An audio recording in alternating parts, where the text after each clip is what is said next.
Hey everybody, it's Fervor for Faith again, and we're going to start in this series with a doctrine that has permeated Bible-believing circles, especially recently, and that is the Man of Peace Antichrist.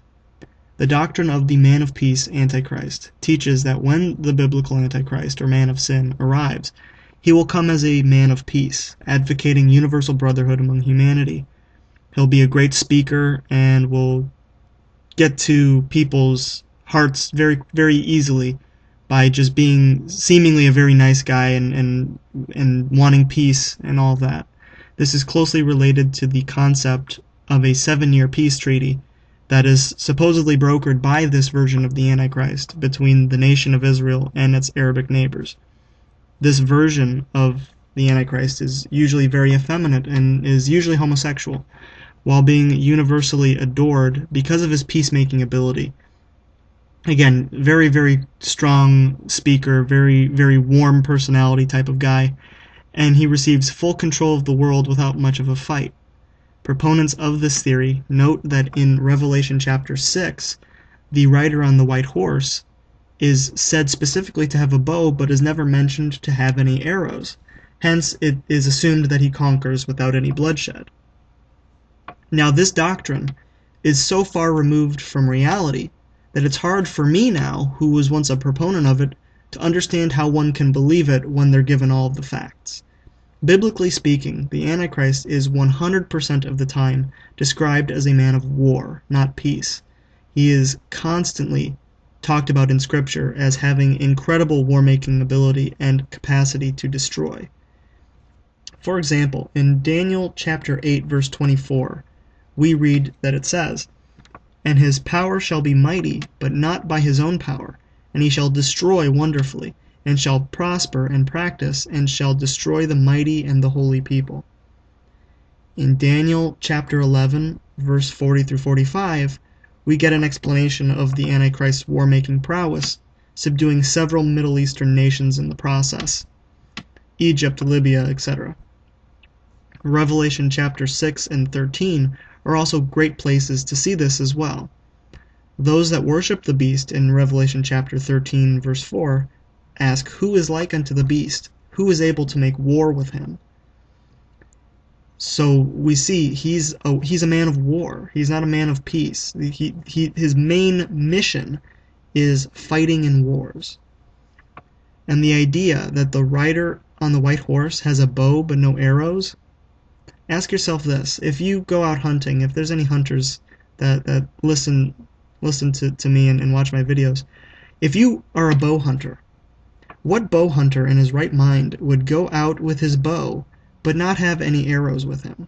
What good is a bow going to do if you have no arrows?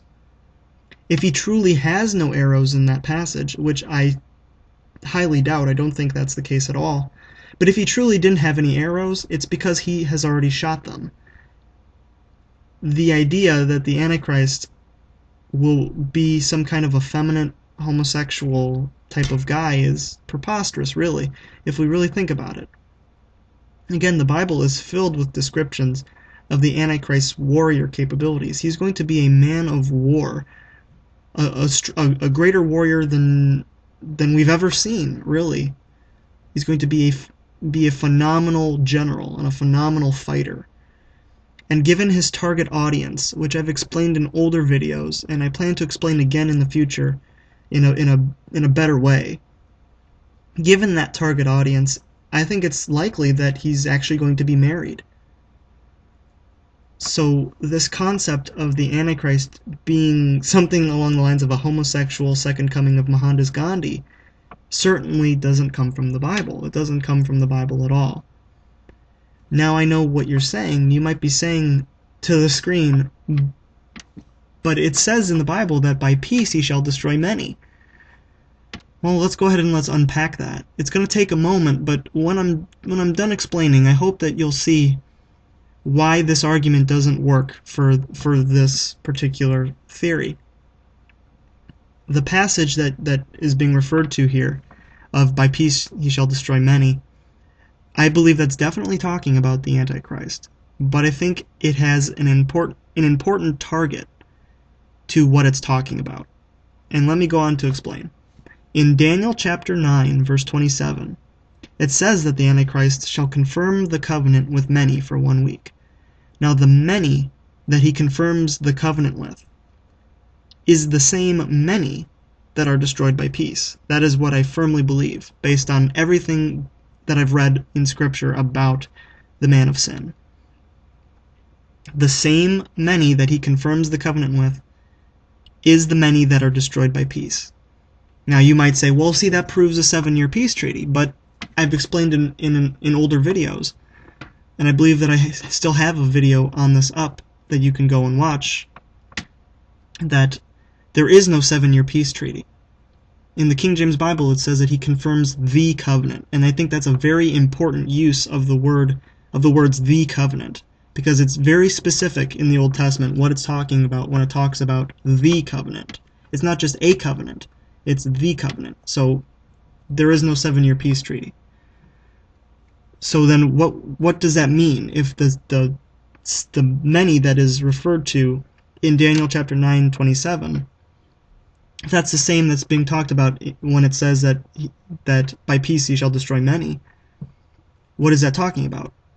Remember how in Daniel chapter 11, verse 40 through 45, he overthrows the countries that are around Israel. It says he enters the glorious land and many countries shall be overthrown. I think that has an important part to do in history, and it's something that we can read about in the Bible. King Solomon, the son of David, is said to have had, quote, peace on all sides round about him, from 1 Kings chapter 4, verse 24. I personally believe that what this passage is talking about is that the temporary peace that the Antichrist achieves through war, this temporary peace convinces that many of his messianic credentials, corrupts them and ultimately destroys them. And the many in this verse and in the verse in Daniel chapter 9, I believe are the Jewish people, the children of Israel. So I think that that's specifically talking about the Jews, not necessarily the entire world.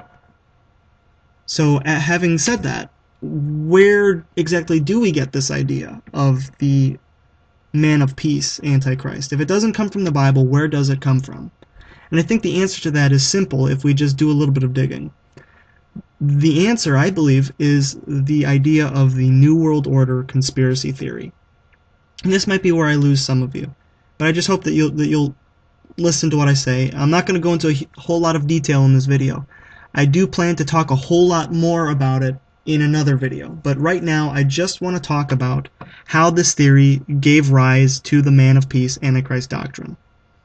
To give you just a very, very basic overview of what the New World Order theory teaches. And there are many sub-theories that branch off of it. The basic NWO theory teaches that the world is currently being run and directed by a secret society of elites whose ultimate goal is a one-world system, a one-world government, one-world religion, and one-world economy. Now, the ruling elites vary in each sub-theory. For example, some say that the ruling elites are the Vatican, some say it's the British monarchy, some say it's the Jews, some say it's the Bilderberg Group, etc. There are many different sub-theories, as I said, but the same basic premise remains intact. Now again, I'm going to talk a whole lot more about that in another video. I'm not going into that right now, but I do want to talk about how this theory gave rise to the man of peace Antichrist doctrine. In the NWO theory, the elites already control large swaths of the world. China, the EU, etc., etc., etc., are already supposedly under their control. That means that when the Antichrist arrives, he really doesn't have to fight anybody. He is crowned really from the moment he shows up, because most of the world is presumed to be already under his control, at least behind the scenes. So assuming that the NWO theory is true, how do we explain all the talk of the Antichrist conquering? They'll take the more vague passages, or at least the passages that they can make more vague. They will say, well, they don't mean he's conquering with war here. They mean he's conquering with peace, for example, in Revelation chapter 6. And by doing that, they brought about the birth of this man of peace doctrine. However, that does not explain why someone who already controls the world before he even shows up would go out making war and conquering land. It's a complete and total contradiction. What country is he fighting if he already runs them all through the NWO elite? And this doctrine has led many well-meaning, conspiracy-minded Christians, myself included, to go down rabbit trail after rabbit trail, looking for a peaceful Antichrist. I can't tell you, and I've mentioned this before, but I can't tell you how hard I looked for clues as to, okay, who should we keep an eye on? Who should we keep an eye on? Who's going to appear to be the most peaceful man and lead the world and all. It's silliness, and it doesn't come from the Bible. It comes from conspiracies. The most common suspect of a lot of the searches that people do and a lot of people's suspicions was the now deceased Benjamin Crem's Maitreya. Benjamin Crem obviously died very recently, but his Maitreya character got plenty of press during the 70s and 80s, as well as more recently with the advent of the internet, as a potential Antichrist figure.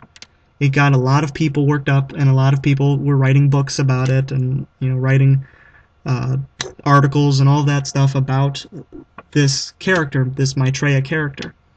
Now, Benjamin Crem's Maitreya in no way fits the biblical description of the son of perdition, and it is very likely that this Maitreya was simply a figment of Benjamin Crem's imagination, that he doesn't exist. Here is a link to a great video by Chris White debunking the Maitreya story. But the prospect of some peaceful Maitreya-type figure coming in and taking over the New World Order system is exactly what the majority of Christians expect to happen. That's what they're looking for, and that's what I was looking for. But it isn't what the Bible predicts. The Bible doesn't talk about a man of peace coming in and just being given everything just by waving his hand and saying peace or whatever. That's not what happens. The Bible predicts a man of war who goes out conquering nations with supreme martial ability, and the world wondering at his conquests. And by the nature of the signs and wonders and conquests that he's able to do, people will accept him for what he says. The majority of the action of the wars and the fighting takes place in the Middle East and in North Africa, with Egypt, Libya, Syria, the nations surrounding Israel, and Israel itself being mentioned as part of the fray. So there is absolutely no reason for us to believe in this man of peace doctrine, because it comes simply from something that has no basis in Scripture. It doesn't come from anything concretely in the Bible. It comes from things that we've learned outside of the Bible, and we have kind of tried to force that into Scripture. So, lastly, to conclude, we see that the conspirianity doctrine of the man of peace, Antichrist, negatively affects our understanding of prophecy by giving us a false vision and a false idea of what the Antichrist will really be like.